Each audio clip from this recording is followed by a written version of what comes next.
Testing, testing. Can anyone hear me?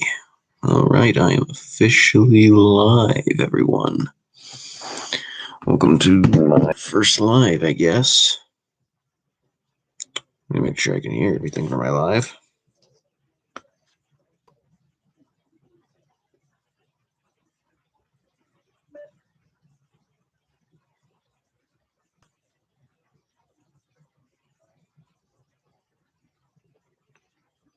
Testing. Testing. Woohoo, I heard my own voice. All right. So, yeah. If you guys have any questions, I am here to answer them.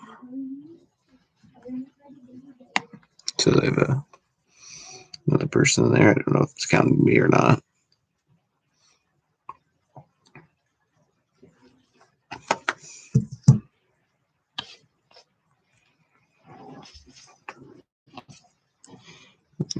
Yeah. So how's everyone's day going? Can we see?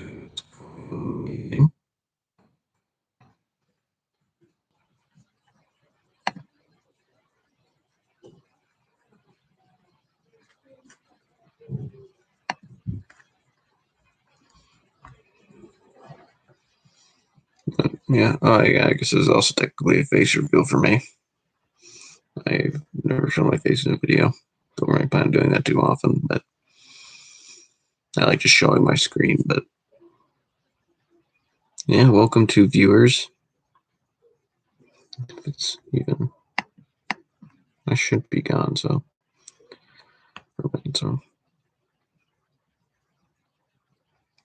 Oh, yo, what up, Bryce? I'm sorry, CMR. Oh, Warrior. What's your question, Mr. Warrior? Welcome to the stream. You can ask me anything football, sports, just anything sports related, movies, video games, anything related to it.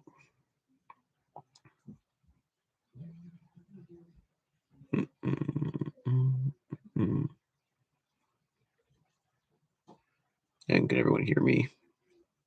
Fine, I heard myself. Was my favorite video game. I love Halo. Halo is an exceptional game.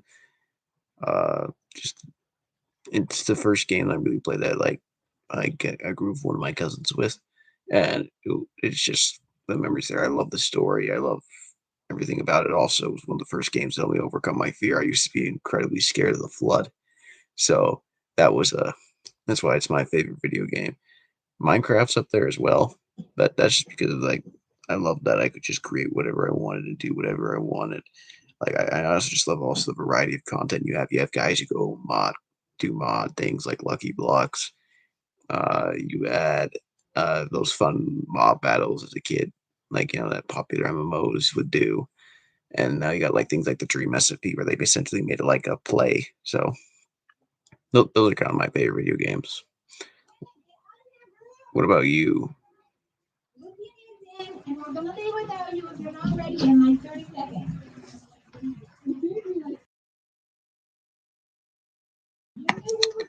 I really, really, really love Halo 5.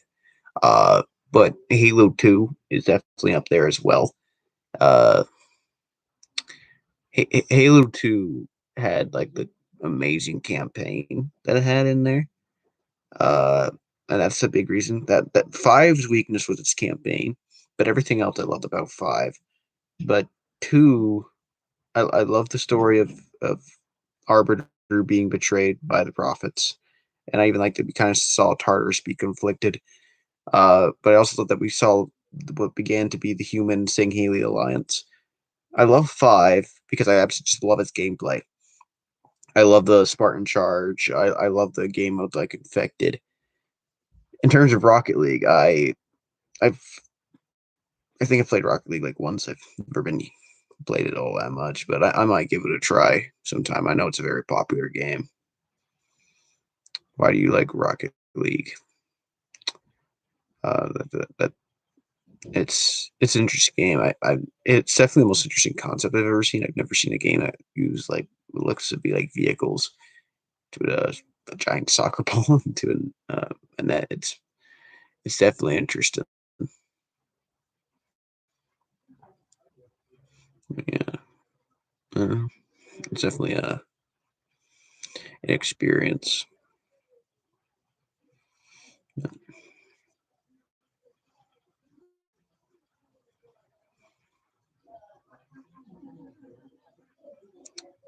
Yeah. So, what makes you like Rocket League so much? Is it the how fast paced it is? Uh, oh, okay. So that's like it's pretty. I guess it's kind of wholesome in there. Um, it, that's actually kind of cool. It's kind of like your way of still interacting with something that you can't do anymore. So that's actually incredibly wholesome, and I love that. Um, it's pretty awesome for you to be satisfied with that and to find a connection with that. Not many people have like this emotional attachment to games like that, and that's honestly pretty inspirational.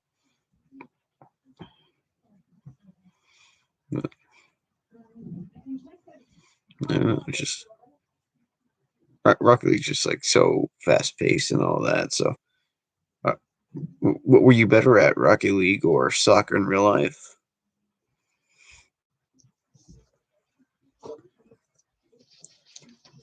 I have to write that down on games that I'm interested in, I guess. So, Rocket League. So, what are your top games, Mr. Warrior? So obviously, Rocket League in there.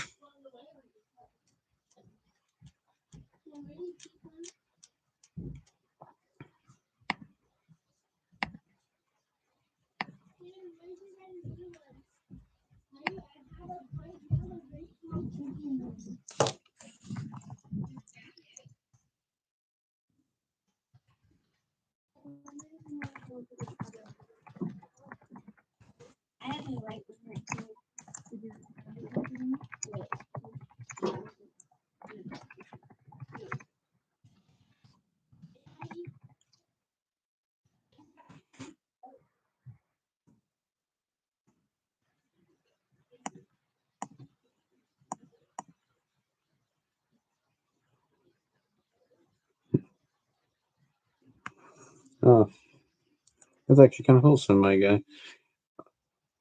My favorite games are Modern Warfare, hockey. I didn't know you were a hockey person. Modern Warfare, huh? Isn't there different games in Modern Warfare? Isn't there like two or three? Let me look it up real quick. Yeah, there are. Oh wow, there's like four, and there's even like a new one out. Which one's your? Well, I'm sure no one has like a one game they love their entire time.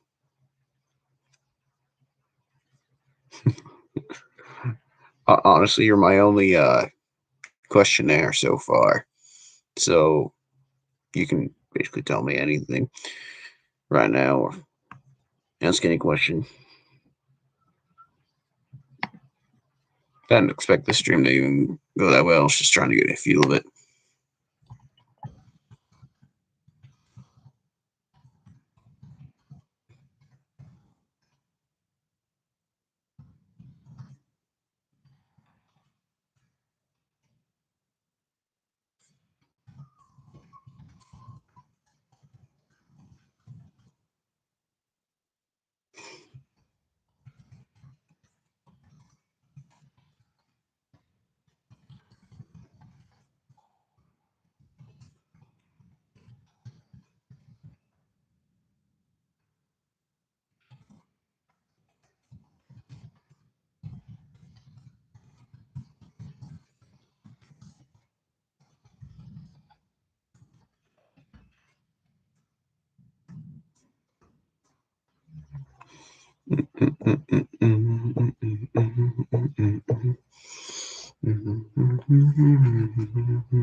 So yeah, I don't know.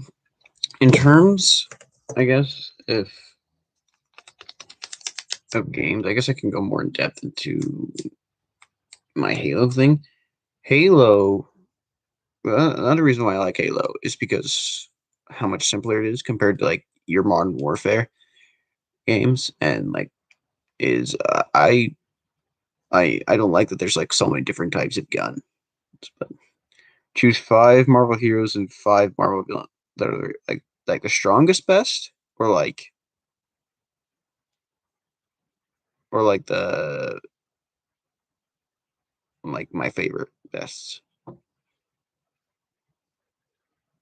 because there's two different answers for those for me. Strongest. Okay, so in terms of Marvel heroes, number one, you got the one above all. He is the strongest. If we're talking creator of the Marvel universe, number two is the Living Tribunal. He's kind of like the sec. Okay, no, the next. Okay, so Living Tribunal, second in command, basically to the present.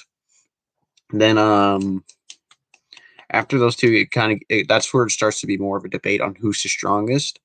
Because technically, even the Living Tribunal is the question mark, because Chaos and Order did kill the Living Tribunal when there was like the no celestial barriers. But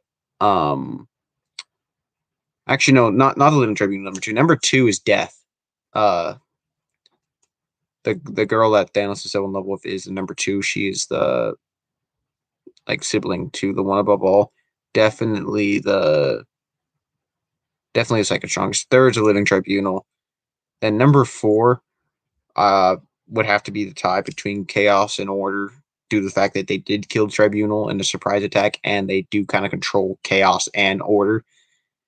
That's a pretty big player in there. Now, at number five, it's pretty hard because there's definitely some characters in there. Thanos with the Infinity Gauntlet is really powerful, but I don't think he's up there, because there's characters even with the Gauntlet that are more powerful. You got Dormammu, you got uh,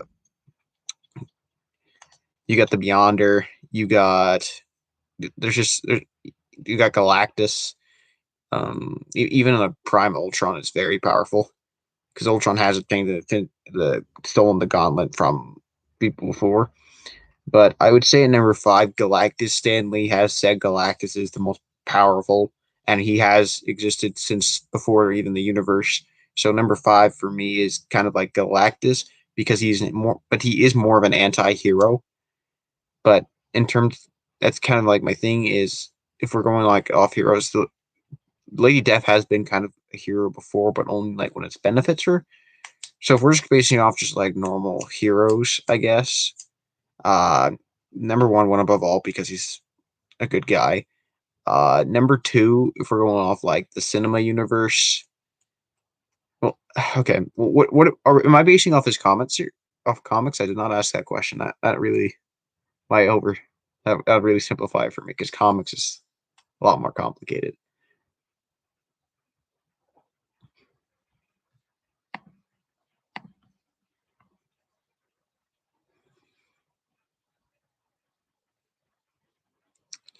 But if I was gonna choose like top five strongest heroes, like off the show, number one, Scarlet Witch is by far the most powerful. I mean, she put up a good fight against Thanos even with the gauntlet, and she she killed Vision, and she controlled the entire town. And she even faced another witch that was incredibly powerful. Number two, I'm not a huge Captain Marvel fan, but it's Captain Marvel. That's just how they've kind of made her out to be. Uh, I don't. She's just kind of an unstoppable. No one's beaten her yet, which is why I think she's a terrible hero. She hasn't had her character's arc yet. Uh, the only thing we've ever seen her do is just go flying when Thanos hit her with the stone. And yeah, I don't know. It's definitely got to be that. Then number three is going to be, in my opinion, it's going to be. It's hard. I think Thor is. is up there. He's definitely a stronger like out of the movie characters, but I think Doctor Strange is number three. His ability to basically kind of manipulate everything. He can if he especially if he has the eye, he's extremely powerful, and he's Sorcerer Supreme, so he's got to be up there. And his ability to just I just love his movies. Actually, my favorite Marvel movie is Doctor Strange, just because I love the CGI. But it's definitely some good stuff. Uh, and then number four, I'd give it to Thor, especially from Ragnarok base, where he was able just to shoot lightning and he has strength and can fly. So he just has some abilities in terms just make him more powerful. I would say in terms of just strength, Hulk, but the issue with Hulk is he does not have the intelligence factor and he's limited to just being strong. And then at number five, I'm going to give it to Hulk, just because he's nothing's really can truly honestly beat him at every second of the day. Villains, number one in cinema, it's right now it is Thanos with the gauntlet. Number two is Ultron. Man is crazy. Uh he arguably nearly beat the Avengers if he hadn't had some screw ups and revealed his plan. But I mean screwed up with Scarlet Witch. He especially in the comics, Ultron just beats the Avengers more times than you can count. Number three, in terms of power, um, it gets pretty hard, but number three is the fire guy who destroyed Ragnarok. I don't quite remember his name. Surtur. Surtur in cinema has not shown said power yet. He did destroy Asgard, but the problem is Thanos has the Reality Stone and can just snap him out of existence. Is my thing. Um, I think you could argue Surtur. Dormammu. Um, hmm. What's power gonna do when you can control reality though? When you can control reality and just about everything with those stones, it's really hard to beat Thanos. Especially since Dormammu got beaten by a time stone. Thanos can just do the exact same thing on Dormammu and or just erase him out of existence via time. Same thing with Surtur. Presumably, if the stones work on Dormammu and Surtur. So I get okay. So it goes Thanos for me, Dormammu. So you think Thanos? Well, yeah, Thanos without the gauntlet's weaker than Ultron. Well, not movie Ultron, but in comics, Ultron is stronger than a power gauntless Thanos. But you got to include Thanos with the gauntlet. That's like including Iron Man without a suit. Like the gauntlet's kind of like Thanos' thing. But yeah, number one villain's Dormammu. Two, if we're talking like without gauntlet, one's Dormammu, two Surtur, three would then be Ultron. Four, I would give to oh the Elder. The one of the so the guys the Collector and the Elder who controlled the planet from Thor Ragnarok are actually very powerful in the comics, but due to the fact they haven't shown any cinema power, I cannot include them. So then next would be Thanos without the gauntlet, and that would be me right there. And last but not least, for number five, I can't even include Loki anymore. I would say probably the last would probably be Zemo, just because like he conquered gonna be everyone from the inside out. Just how smart he is. But all right, see you later. See you at school on Monday, my good sir. What about Gore, the God Butcher? Gore? Who's Gore? I actually don't know about this character. I know of Goro from Mortal Kombat.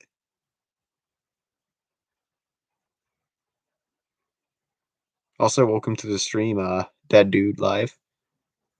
I appreciated the comment the other day on the Trey Flowers video. And if anyone ends up watching this, check out his channel. But I'm gonna look this up. Gore the God Butcher. Oh my gosh. I don't know how I feel about this guy's looks. Kind of looks like a Reaper-like guy. Holy crap, he's terrifying. It'd be awesome for the Doctor Strange movie if he's a mystical creature. Oh, so he's the villain in Thor: Love and Thunder. Okay, yeah, you're welcome, sir. Okay, that's gonna be interesting. Has that movie came out already or something? I didn't even know they announced the villain for him.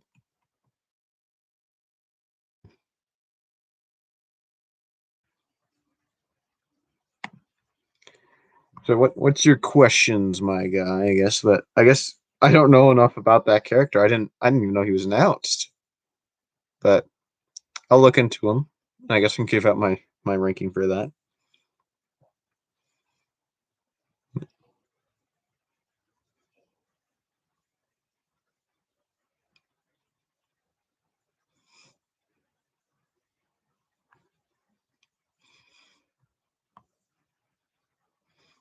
Yeah, I don't know.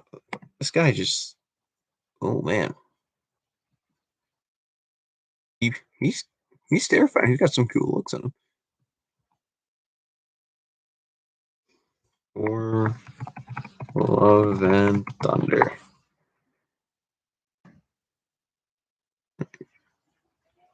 Christian Bale. Oh, okay, okay.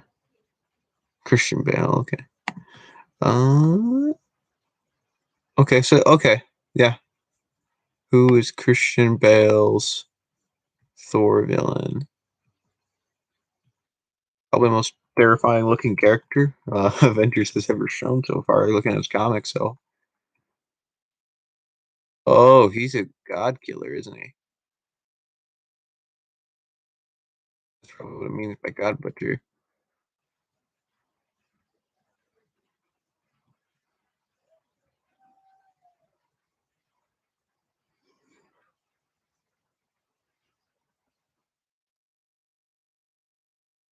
Wow, that's that's kind of cool. Okay, what's your take on the off-season moves?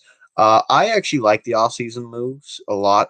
There's only a couple moves I haven't like 100% understood, but I absolutely love, like for example, the draft. The draft really set out free agency for me. I love Sewell. I loved Levi Onwuzurike, and I love Ali McNeil. I loved Iffy. I loved Amon Ra. I loved Barnes. I even like Jefferson now that Carry On's gone. At first, I hated the Jefferson pick because we had Carry On, but offseason moves in total, I think the draft was honestly our best since 2013. It's going to be interesting on who works out and who doesn't, but I think probably the biggest boomer bust would probably,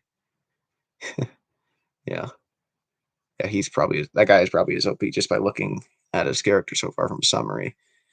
But yeah, on terms of the offseason moves, yeah, um, draft was draft picks were good. Free agency, I like that we were able to get Tyrell Williams as well. I think that was a good solid player that we got in a 1 year deal. Yeah, yeah, the draft was great, man. Like I I'm surprised we got so many steals. I had Ali McNeil as a second rounder, and I thought Levi Onwuzurike was a first rounder, and a lot of people even had him as a first rounder. I believe it was Chris Sims had him as his number one defensive tackle, and getting Amon Ra and St. Brown in the fourth was incredible. I I thought he was a second rounder or third rounder lock. The fact he fell in the fourth amazed me. And Derek Barnes, I like the player, but he's definitely the player that's gonna have to prove the most for me because we traded up for him. But I do love that he was there for us to take. I love his film so far. But yeah, I like in terms of like free agency, I like Tyrell Williams. I love that we were able to re-sign Romeo Cora. I was actually worried he was going to be more expensive than 13 million a year, but I like that we were able to keep him. I like that we got a guy who's experienced on the linebacker core for Campbell and Aaron Glenn and Alex A. I love that we got Quinton Dunbar. Do you feel like we are being slept on? Oh yeah, yeah, we're being slept on. In terms of like of success because we're obviously getting the attention of Campbell and the kneecap stuff. But yeah, like I don't think we're going to be the number one overall pick team. We got too many good pieces to at least not get 4 wins, in my opinion.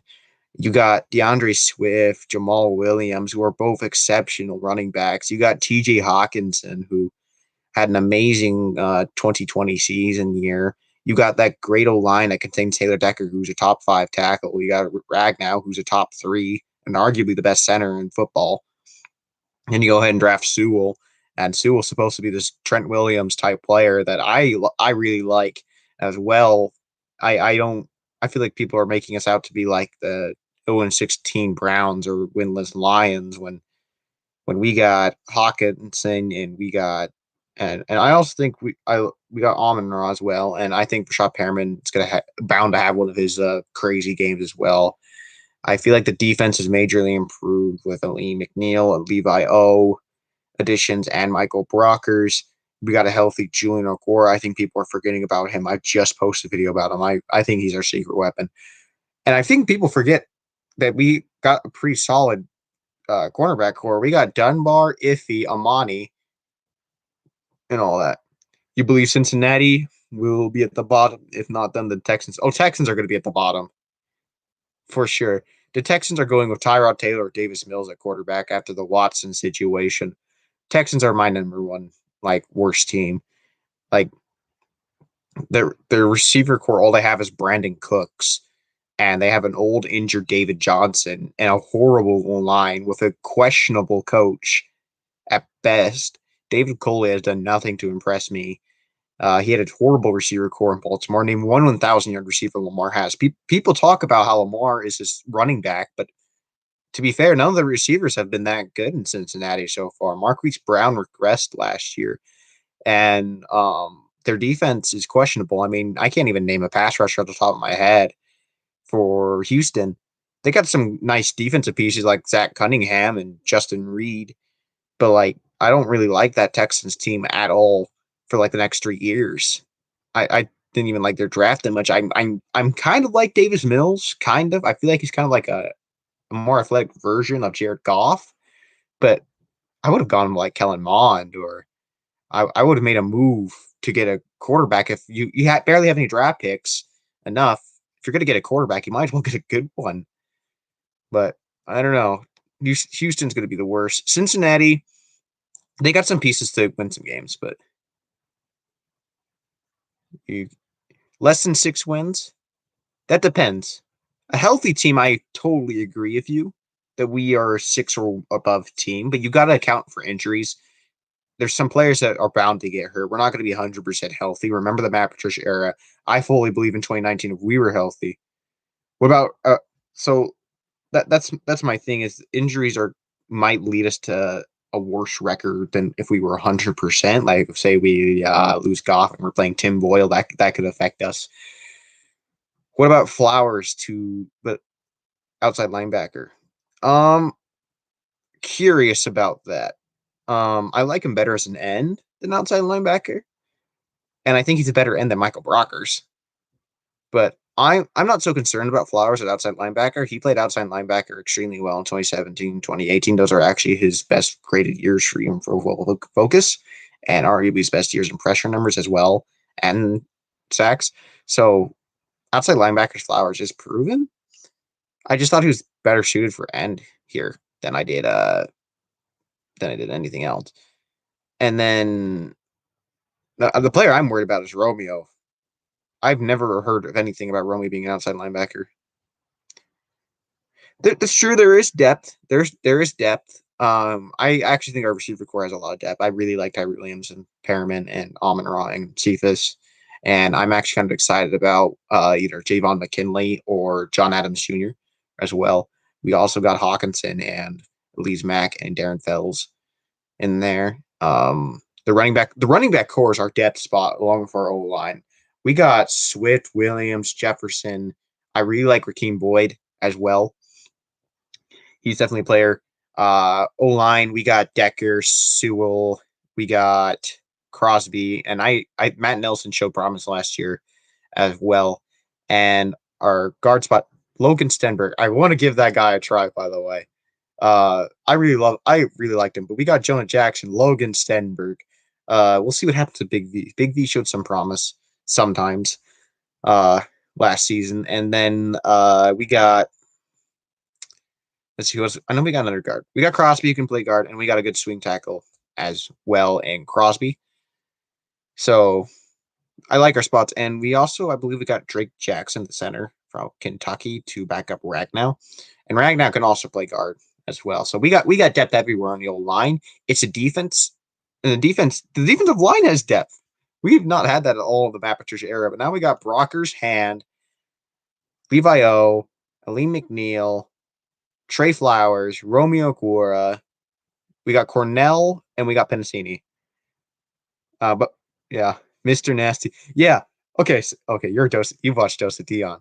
Yeah. Logan Stenberg, man. He's fantastic. Uh, his run blocking ability is off the charts. I would love to see him in like goal line situations. And he showed some promise in his limited pass blocking stuff, but he did good on his time he had there. So I'm really hoping that our online coach, I believe it's Hank Fraley is his name, I believe. I think he can truly develop him.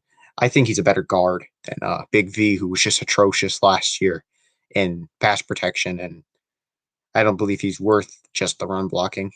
But I don't know what I feel like right guards are only weakness at the O line because I believe Sewell will have a fairly good rookie season, and Jonah Jackson I think will take a next step forward. He was a solid left guard, and Decker's amazing. Ragnow's amazing. So we got some good pieces. And we even got that swing tackle Sewell as well. But see, like I love to get Try Turner and just let us waste money on Big V. It's Bob Quinn's fault. So can't believe I defended him. Yeah. Oh yeah, for sure. I believe the Lions are building a super team at this point. Like I don't even just mean this as a fan, but like the Lions are emphasizing pass rush with all their moves. Levi O, pass rusher. Lee McNeil, run stuffer, but with upside as a pass rusher. They're moving Trey to outside linebacker. They're moving Romeo to outside linebacker. So now now you're not the problem that we had with moving the 3-4 that I initially had, especially when we drafted Aleem, was who was going to get playing time in that D line. You had three defensive tackles there. You got Brockers, Levi, and Aleem. So you had three defensive tackles there. But how are you going to really fit those one defensive tackles there? Then you had the Trey Flowers at the left end, and then you had Romeo at the right end. So moving those two kind of out the outside linebacker, and then you got those three D linemen there. There's definitely more emphasis on pressure, and then you even get Derek Barnes, who's kind of like a Devin White to me because of his pass rush ability, where he had 7.5 sacks as an outside linebacker, and he's kind of like this big hitter as a run stuffer. If he had a full season in college, I averaged it out. He would have had 100 tackles if he kept playing at the same level. So there's more emphasis on pass rush and also being a hard worker, but also not being like, I guess per se dumb. Like we're not going to be having 10 guys out there like Patricia. That was the thing the moment that we had 10 players on the field, we should have fired Matt Patricia. That was incredibly stupid. Now we will not be having that with a Dan Campbell regime, and even offensively. For example, Darrell Bevel was just awful. He wouldn't when he'd get the run game going, then he would suddenly switch to the pass game. Like the sheer versatility. I completely agree, dude. Huh, that kind of works for your name too, but no pun intended. But the D line and the linebackers are incredibly versatile. Derek Barnes can play anywhere in the linebacker core. Jamie Collins can play anywhere in the linebacker core. Michael Brockers can play anywhere in the D line. Deshaun Hand can play anywhere in the D line. Levi O can play end and three tech. Versatility. Iffy. I already did Did you ever see my video on Iffy? This guy can play safety and he can play corner. I think he has potential even as a slot corner due to his speed. And he can play outside and he can play number one. That's like 5 jobs that Iffy can do. Like that. How many? Yeah, I know it's hilarious. You got like so much. on like just the D line and the linebacker core. Like it's kind of insane. I mean, Barnes can go outside linebacker and he can go inside. And now you get Jamie in there, and we'll see what happens with Jelani Tavai because he did play a bit of outside linebacker, I think foolishly, under Patricia. So at least he has experience there, and he can play middle linebacker. We'll see what happens with Tavai. I don't know if he's going to make the team. All the linebackers the Lions have added has been speed, speed, speed, and Tavai is just he's a slow guy, but I do respect him. Um, I I actually think Tavai has some potential. That Minnesota game. Do you remember that Minnesota game where he had 12 tackles and two forced fumbles, and he even showed some potential in his rookie year of having some good dominant play. So he at least has potential. You like if he has a CB, sorry, cornerback, and Okuda as a free safety or vice versa. I can see that. A big example of Okuda being a fit for safety would be the Cardinals game, where he was more of a tackler and a guy who can kind of like run in and get that pick. I completely agree about that. Okuda Okuda had a Okuda had a lot of struggles, man. His rookie year, he was a disappointment. I thought there was going to be a lot more from him in his rookie year. I didn't expect him to pop off. I knew the pass rush had some question marks. I I just thought he would do better. I thought he would be like a 40 tackle guy for 1-2 pick season and be kind of be in the high 50s or low 60s. And then he was like arguably one of the worst corners in football. Now, there is some hope with Okuda, I guess, because Darius Slay was awful in his first couple of years. And then he kind of went off. And technically, actually, Okuda was just as good as Slay this past season. Slay had a 76% completion percentage and 3 touchdowns allowed. And Okuda had a 77% completion percentage, but only allowed 2 touchdowns. So, oh yeah, that Chargers game, yeah, that was a good game. See, yeah, like everyone just kind of remembers the bad of Tavai. There's been some games where he showed potential. I mean, Jackson Cougar Sports even had a YouTube video on him where he showed potential as a rookie and talked about him being like a breakout player. So it's not like Tavai's completely awful. He's a proven run stuffer. I would argue he's our in terms of provability, he's like our second most proven linebacker in the run. Because that's what he specializes in. He was amazing at Hawaii, and he's had some really good games. But I don't know if he's really has his future. He's not a coverage guy, and his pass rush has been meh. See, he would have been a great fifth round pick. He would have been anything like past 5 for 7, or you're like, but he was a reach. I don't. Does anyone actually even buy in the fact the Patriots and the Eagles are going to draft him in the second? Reports. I don't buy that. Yeah. To also answer your other thing with Iffy, I like him a bit more at safety because he's just not aggressive. That's his concern. That's a mentality is something that's hard to coach. To teach someone to think, okay, I got to be more tough. I got to be rougher. It may be a bit hard. I mean, he can definitely do it. I think he's got potential. Now, I actually think if he too has the potential to be the number one corner in this class, physicality alone. Main issue is he's super raw, raw and all that.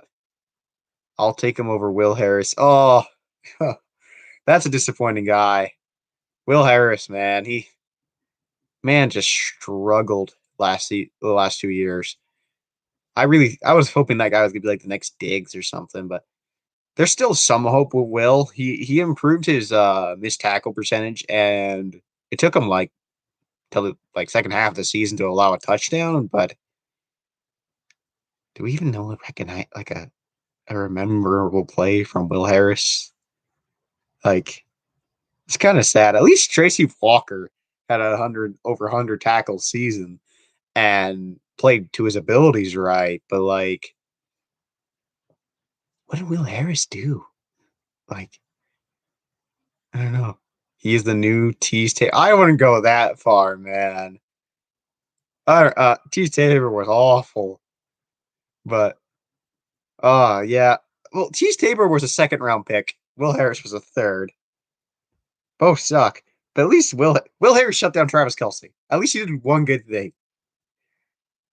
Cheese Tabor, on the other hand, he was good for the memes, and that was it. I mean, he was the biggest example of Bob Quinn's a fool because Bob Quinn said he like watched every single play or like was his most scouted player, and he ended up sucking. But yeah, Cheese Tabor was just awful. Great name, terrible player. But I don't know. There's just been a lot of the Bob Quinn era of secondary players did not go well. You had Cheese Tabor, you had Will Harris, Tracy Walker had a terrible 2020 season, so let's hope that he bounces back and go to his 2019 form. You got Okuda who failed. I think the only secondary player drafted that did well was Amanio, and that man's so underrated. Why does no one talk about how good he was?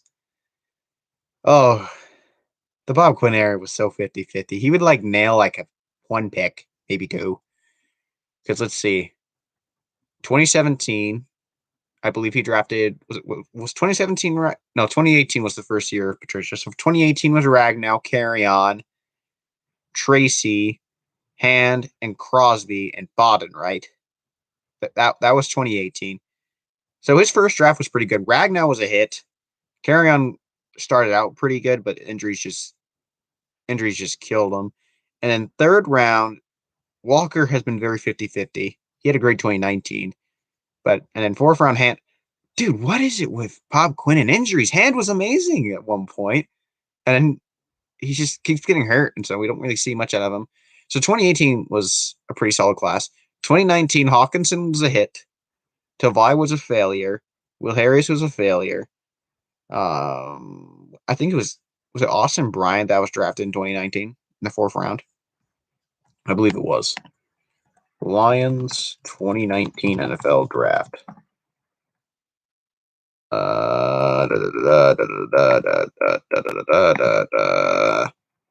Yeah, Austin Bryant. And then Amanio Oruwariwe was the next selection. Great selection. So he's gotten 2 hits per draft. I'll give him that. And then he drafted Travis Fulgham, who would have been a hit had we used him. That was a guy I was so freaking confident, yet no, we let go of him, man. Oh yeah, it's so much different. Just the first draft, like I had to buy myself into the 2020 draft. When we first got the selections in 2020, I was so mad at each one, other than I believe Jonah Jackson. That was the only selection I liked at first. Because first round, drafting a corner and third overall pick was not my big thing. And I also, once again, I knew Amani O was a good player, and I believed Trufant. Trufant had a better season than Slay, so I thought he was going to be pretty solid. I was more of a Derek Brown guy at number 3 because I knew Patricia did not have the brains to draft and that use Isaiah Simmons well. So I wanted Derek Brown also because I knew pass rush was important. I fully believe Derek Brown would have been the pick had Brad Holmes and Dan Campbell been in the regime.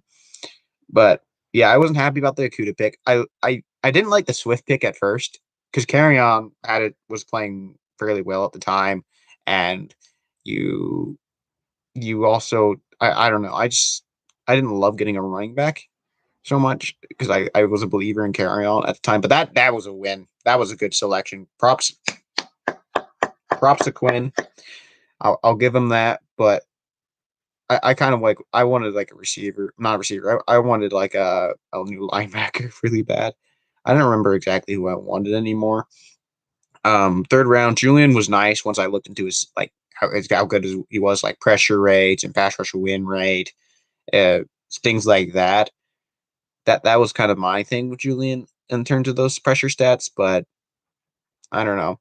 That wasn't a huge win for me. But then Jonah was a great selection. I questioned the Logan Senberg one because we didn't play with it. Yeah, it's also seeing the front office on. Oh yeah, like I was kind of worried because Brad Holmes didn't hire Campbell, so I was worried there's going to be like infighting. I thought it's Campbell versus Holmes, or Dorsey versus Holmes, or I was very worried about that. But these guys have gotten along great. Like they all seem so excited over the Sewell and Levi O picks. Like they look so much more unified. And like for example, the Eagles when we stole Liam McNeil, they did not seem happy. Like they seemed very divided. I think But I think the only person that was happy was the guy who actually wanted Milton Williams. So it was definitely like there's a lot more transparency and comparison. Even if you watch the press conferences, they seem more on page on who they want and who they don't want. It's definitely like a difference there. Yeah, I wanted Swift for real, but I really wanted Isaiah. See, I wanted Isaiah Simmons too, but let's be honest, could have Patricia really used Isaiah Simmons, right? I mean, Vance Joseph is a more proven defensive coordinator than him at this point, and he couldn't even use Isaiah Simmons right, and he did not have that good of a rookie year. He showed potential at times, but he struggled. He definitely struggled.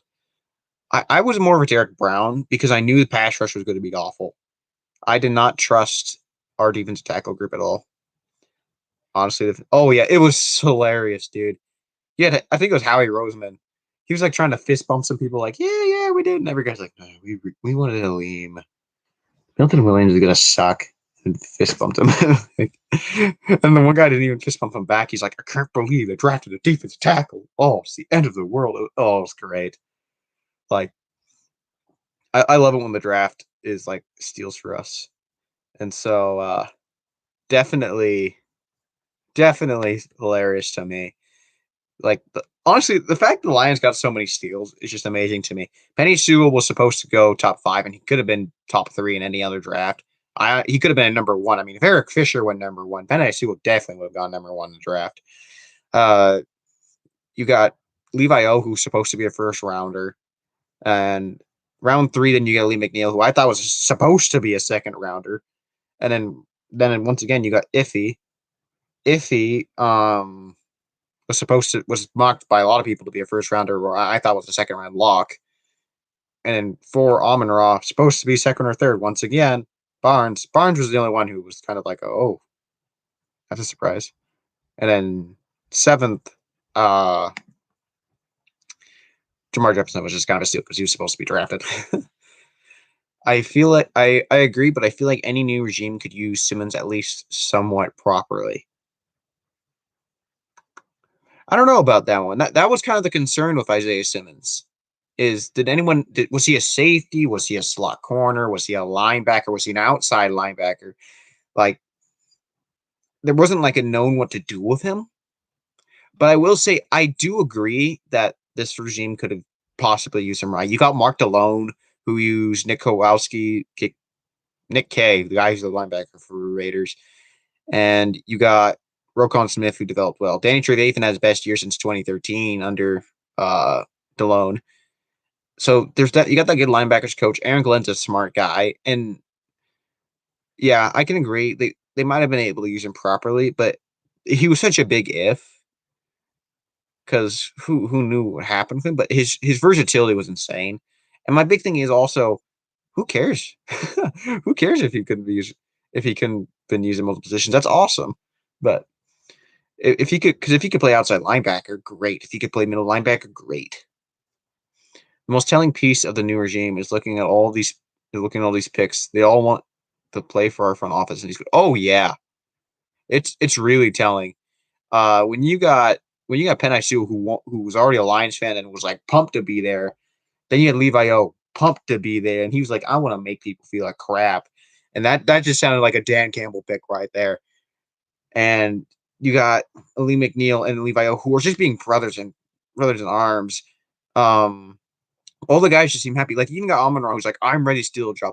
All these guys who are just like determined and happy to be here. Can you name a draft that seemed happy to be there? I remember Jeffrey Okudah did not seem that excited to be there in 2020. He did not seem like he was meh. Like he was on his phone and he just kind of stood up and like gave his mom a hug and that was it. But like when Penny Sewell drafted, that man was like crying, and then he went into the conference and went, "Pew! I'm happy to be here, man." So just the fact of how excitement. Well, and just also look at the staff differences. Every staff is like, I came here because of Campbell. I came here because of Campbell. I came here because of Campbell. Jamal Williams, I came here because I feel like this regime is different. It's honestly, I love it, man.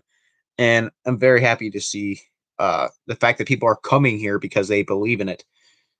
And also, I like that the regime hasn't overpaid for anyone. Bob Quinn overpaid for a lot of people. Trey Flowers, Jesse James, Big V, I even think Desmond Trufant was kind of an overpay for a 2-year deal. He should not have gotten that much money. And like, but this team, the only thing we did, we got Romeo at a surprisingly reasonable contract. You got, and then you just had those 1-year deals, so they're not overdoing anything. And I like that they're rebuilding right. They started in the trenches. They got some solid players on 1-year deals. We'll see who stays and who goes. They're being smart, and I really appreciate that. But I also think the biggest telling piece is how energized this coaching staff is slash front office. All these guys are like all pumped. They really believe in stuff. Like they're excited. They're getting along with players. You got them participating in practice and throwing. I believe it was Mark Brunell and Antoine Randall L who were out there throwing. They're getting involved with these players. Oh yeah, it's the beginning of the something great, the kneecap Super Bowlers. Oh yeah. Oh yeah, I agree with that. I'm down. I'm down for that, man. Uh I actually think this team was actually building towards the Super Bowl. Um if but only a big part of that is if Goff rebounds, but I think this team could be Super Bowl contenders by year 3. Kind of similar to Kyle Shanahan's rise. I believe once Sewell develops, once the Lions get themselves at least one true number one, like one like top tier receiver, and then you get yourselves like an all around linebacker and hopefully a safety. Uh, I think the team honestly could be great. I mean, you got guys who are probably going to fix the secondaries. Aubrey Pleasant and Aaron Glenn are secondary masters. Now you got a linebacker genius and Mark Delone. You got pass rush masters and Todd Wash and Don Capers. That's nice. I love to hear it. I absolutely love that we're getting experience. We have guys who are great at their specific like coaching jobs. So that's definitely up there for that. And I also just like the mentality. I mean, Matt Patricia, human robot. I mean, can you name a single funny player drafted by Patricia? Like maybe Hawkinson, but technically, according to Bob Quinn, he's not the player he drafted. He was supposed to be clean shaven amazingness, but and just a robot. But no, the man was actually fun. But like, none of the players really were that exciting and all that jazz. Another part I like about the regime is also we're not drafting injured players. Penei Sewell was a healthy player and all that, and like it's great. I mean, look, just look at 2018. We drafted Carry On, injured player, Deshaun Hand, injured player. The next draft we drafted Austin Bryan, injured player. So see, I just went over that in my latest video. We have the capital to get our QB the future of golf. Yes, yes, I completely agree. That is very true. My biggest issue is I really want to use that capital to build other pieces and not just the quarterback. I'm hoping that Goff works out because I'll make it so much easier. Because that way we can send a first round pick and get like a receiver or two, or like get that other positions out filled out instead of having to like waste a pick on a first rounder. See, I also wouldn't mind if Goff fails because I really like Sam Howell and I also really like Desmond Ritter. So I wouldn't mind if we could get those guys. So, but I don't know. Goff has his concerns for me though, because who even knows what happens with him? I mean, he's struggled these last 2 years, but hopefully with the new line and the running back core and getting guys that can get separation for him are going to be like improvement factors. But I don't know that, and I also think we got a good quarterbacks coach in Mark Brunell and Anthony Lynn. Anthony Lynn made Philip Rivers good again. Like that's true. Yeah. I hope Goff works out, man. Like, because that way we can spend like next year's first round pick.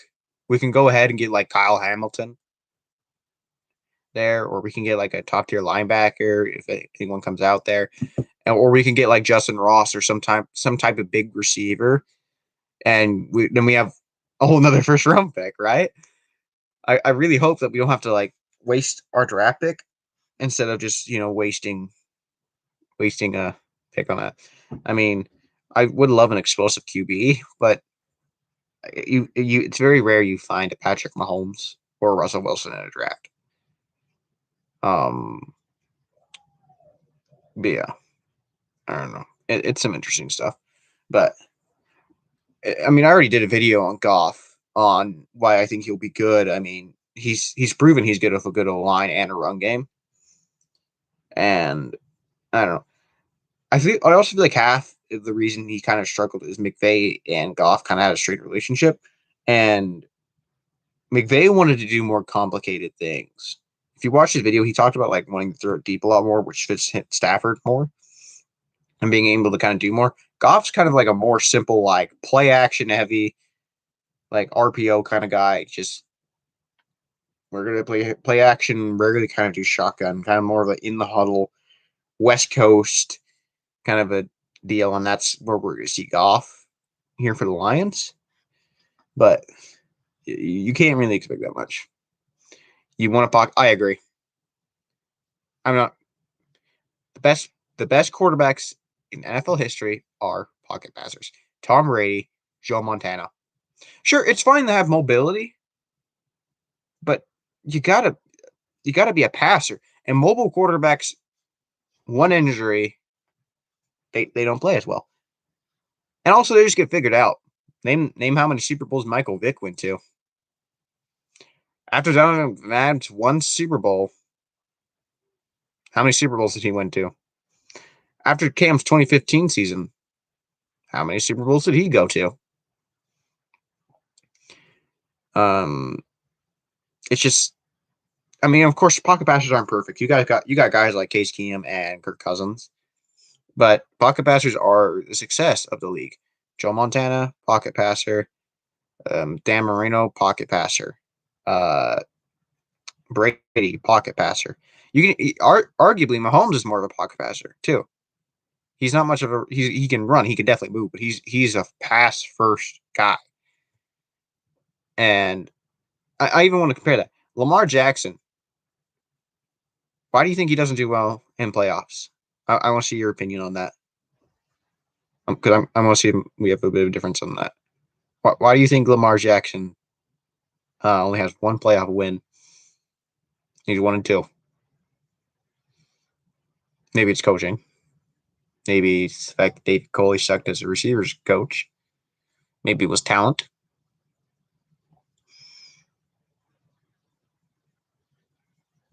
See, that's right. Yep, the best in the game. Heck, even Aaron Rodgers.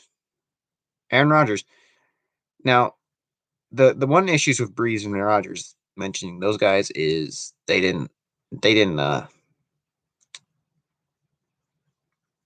gotten more than that one Super Bowl, and Rodgers chokes in championships. But those guys have statistically the best, and also the least injured. Breeze was freaking like playing on broken ribs, and he was still playing. I don't think Lamar Jackson would have done that. But like, what's your opinion? Why do you think Lamar Jackson is 1-2 in playoff games? Amazing in the regular season, but it struggles in playoff games.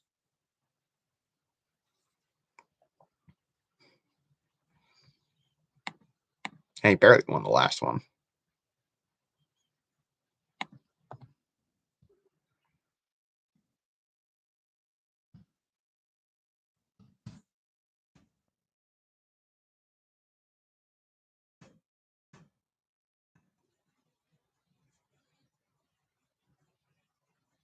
Exactly. He relies too much on his feet.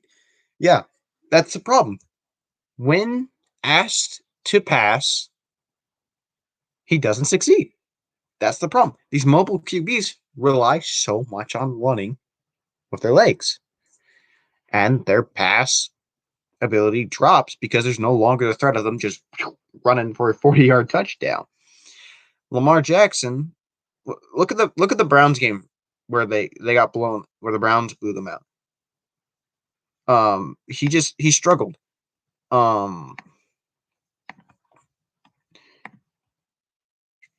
Look at the Bills game as well. 17-3, 24 attempts, 58.3, and a pick. He struggled. First Titans game of the year. 29 passes, 186 yards, 6.4 yards, 1 touchdown, 1 pick. They lost. Patriots, 34 attempts, 249 yards, and 2 touchdowns and a pick. They lost. struggles. He doesn't win games when asked to pass. Steelers, 28, 208 yards, 2 touchdowns, and 2 picks. It's because they rely so much on those being mobile and him being able to run around that but once that's shut down, there's nothing that Lamar can do. Now, granted, also, Marquise Brown as your number one receiver, that should hurt. We'll see what happens with Rashad Bateman. That's an interesting selection for them.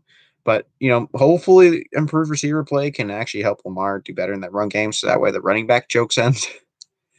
But that's the issue. These mobile guys get hurt once those legs once they get one injury that like hinders them. Or even look at Alex Smith. Alex Smith had his leg injury and his play declined when he came back. The QB needs to establish the pass game, and the running back must establish the run game. Preach to the choir, man. Yes. A quarterback shouldn't be running for 1,000 yards. I'm sorry. That'll get you regular season success, but not Super Bowl success. The pass game, the quarterback should be throwing for 4,000 yards and have more than 25 touchdowns. And that will give you almost always a guaranteed 8 or more win season. Always. It's just pocket passers win. They get injured less.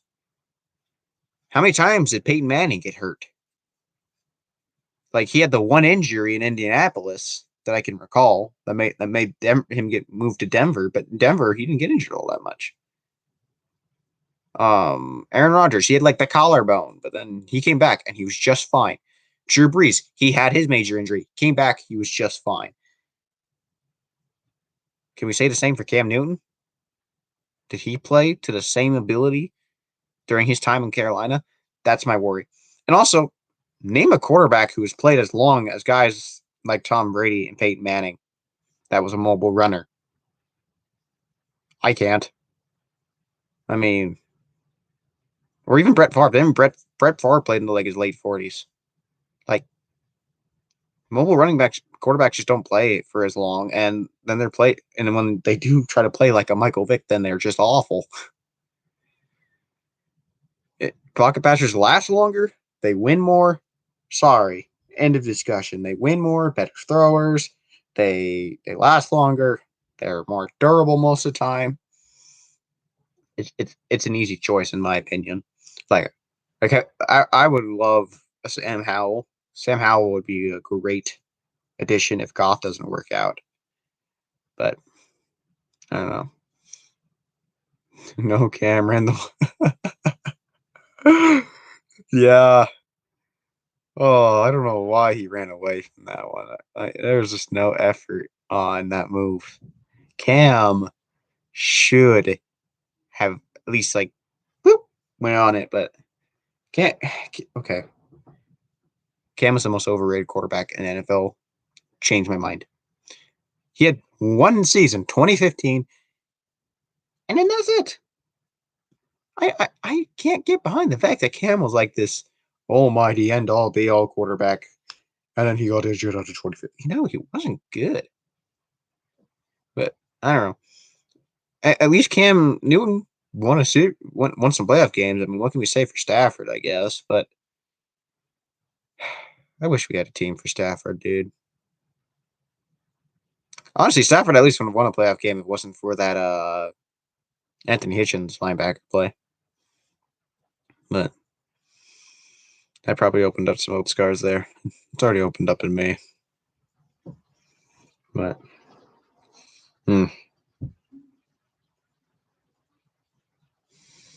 that's not for sure. But he ran because he had already been sacked 3 times, not to mention how many times he was tackled. That's a fair point. To be fair, it's also Denver. He should have been ready for that, man. That Denver team, man. I wish we could have like a tournament or something. Like, we could put like the best teams in history and put them all together. Like, we could have Denver, we could have the almighty Chiefs teams, we could have the best Patriot teams, we could have the best Niners teams, best Cowboy teams in history, and have them just go at it and see who wins. out of all those teams. I would love to see that, like all those players in their primes, but unfortunately we can't. But I don't know.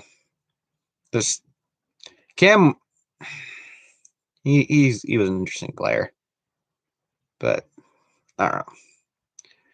It he was a player that relied on his legs and just didn't do well after his injury. I mean, look at his time in the Patriots. Did losing Julian Edelman really drop off his play that much? Tom Brady did just fine with just having Edelman. There's no way Tom Brady's play would win down that much. The first drive of the Seattle playoff game, Ebron had 2 drops and Tate had 1.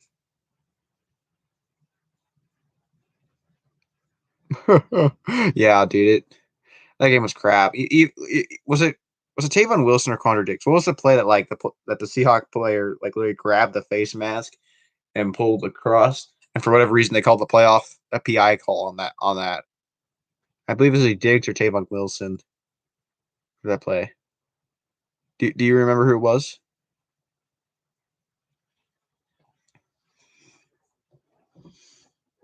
Or might have even been the Clover Quinn. Now that I think about it.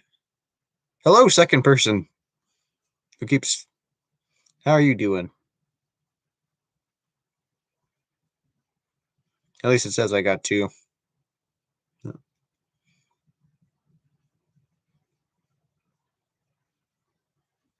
Like I just don't remember who it was. Oh, I can see myself on my face on my YouTube. Seattle versus Lions. PI call.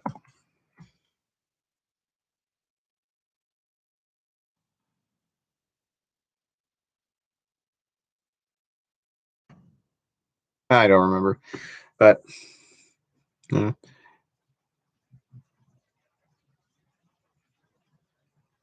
think it might have been Diggs, but I thought it was. I know Tape. I know Tate had a drop. You're right. Tape had a drop, and Ebron did have his 2. And I think both me and you are right about the takes. That I'm pretty sure it was him now, but that was a for sure thing. But I don't know. That was another thing that kind of bothered me about the Patricia era was the struggles of keeping players. We pissed off Diggs and then we pissed off Slay. And those was left. I didn't care much about Slay. Slay was old. He regressed. Has shown evidence by his Philly. But Diggs has still been playing quite well. And I feel like Diggs is a better safety than any of ours that we currently have right now. So that was rough. Yo, I gotta go in like 5 minutes. So yeah. No, I thought it was Tate who was face masked. Was it Tate? Golden Tate face mask Seattle.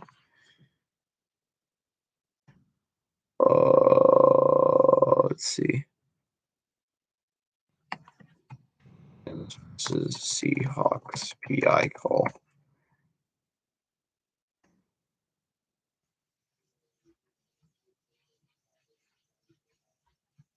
Me.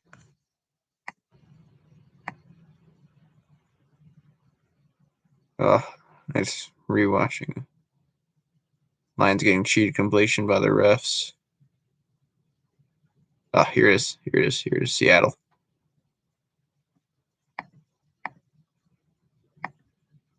That's not it. That's the Cam Chancellor fumble.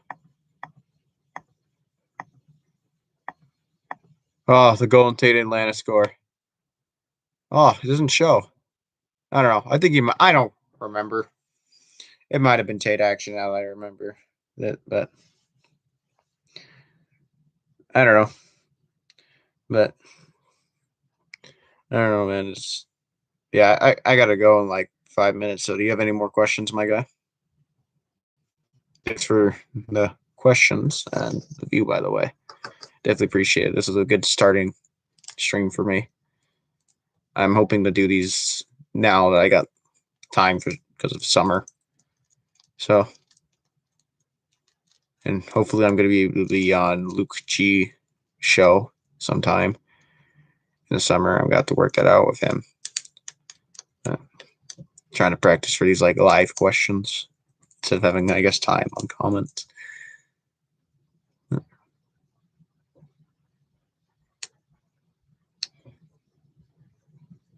Oh, for sure. Just for this draft alone, they're investing in trenches. They're not handing out bad contracts. That stuff alone makes me. And they're being smart about their draft picks, and they're unified in these picks. Bob Quinn wanted Okuda. Patricia wanted Derek Brown. That was a big sign for me that this draft might not go the way we wanted because coaches want who. These guys seem pumped. Sewell, everyone's going crazy. You know, we all that. It's a unified organization, and the coaches are being involved with the players. Players are wanting to be there. They're actually motivated, and for sure, uh, you get the tackles for both offensive and defensive. You invest into your secondary. You get a good player like Amon-Ra for your receiver core. You're starting to invest into your linebacker core and your running back core. I love that they got Tyrell Williams and Brashad Perriman in 1 year deals. I hope Brashad Perriman can break out and we can give him like a big deal. In fact, Tyrell's 30, and I don't know if we can afford to give him a big deal. But I like that we have the moves that we've done. I believe that they're starting to move to be a super team in the future. And I think half of that is we're going to have to hope that there's some good players in 2021 for us to draft. But I do like the 2021 NFL draft. I believe it's our best draft, honestly, in the last 3 decades. The 2013 is kind of the big name. But, man, this draft is just amazing. I honestly believe that the only player who might not even have a role with the team in the future is Jamar Jefferson, but every single player I can see become something. I think Sewell can become Trent Williams 2.0. I believe Levi Onwuzurike can become the next Sheldon Richardson. I believe Lee McNeil can become the next De'Aaron Payne. I believe if he can be the next Trumaine Johnson, but not bad like he was with the Jets. I believe Amon-Ra St. Brown can be the next Robert Woods. I believe Derek Browns can be a Devin White type player. But I do not know about Jamar Jefferson, but I believe he can kind of be a better, healthier version of Carry On. If you have Tuesday or Wednesday open, I'm free. I can come to your channel or you can come to mine. Great show. Oh, yeah, I'm down. Hit you up on Twitter. I do not have a Twitter account. But yeah, you're welcome to come on here, and I'm down to go on your show sometime too, man. I like your content so far. When I gave your channel a look the other day, but yeah, I'd love to do that, my good sir. But yeah, I'm down for that, man. Do you happen to have like Discord or Instagram? Because those are the social media platforms I have.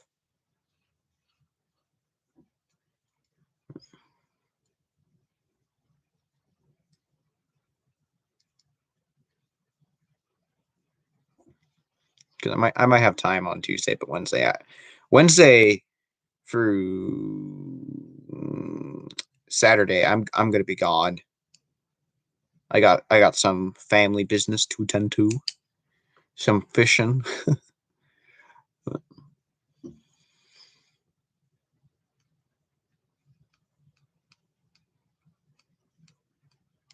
You know, like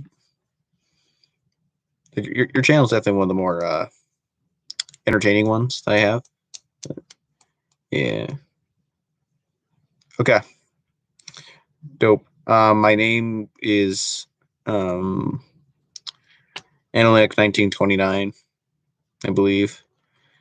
I just started my Discord, so not I didn't start Discord, but I just created mine. So, but yeah, I'm definitely gonna be on there. So yeah, I can talk to you on that. But I gotta go, my guy. Got some other stuff in life to do. Oh no. Oh no, every Tuesday, Wednesday. Okay, yeah, yeah. I'm down for that then. Yeah. Okay.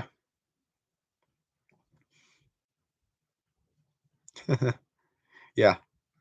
Uh, yeah. I can definitely. I'll talk to you about that and what you want to do. But I got some friends I got to go see. Thanks for watching, man. I really appreciate that. You're a bigger channel than me, so seeing you come and join and talk is a definitely a good thing for me. Yeah. Thanks for watching. See you, buddy.